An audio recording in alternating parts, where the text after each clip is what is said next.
aga kuidas see on nagu aju ja alateadvuse kontekstis, on see, et sa oled senikaua mugavustsoonis, kuni sulle mõjuvad jõudude summa on 0, ehk siis mis need jõud on, see ongi näiteks mingisugune valu, on ju. Ehk siis inimesed, kes on üksikud näiteks pikalt, on ju, mul ongi tore, mul on mõnus olla, on ju, sest mul on nii ebamugav, kui ma pean näiteks alustama mingit suhet või üldse vastassugupoolega rääkima, mis iganes, on ju. Aga mingi hetk, see võib võtta aastaid, teinekord väga pikalt.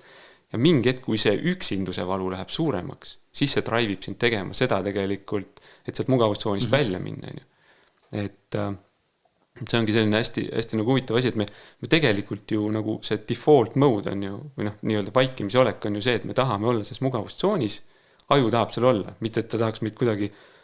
karistada või et meil oleks paha, aga ta tahab energiat kokku hoida, ta tahab, et sul ei oleks valus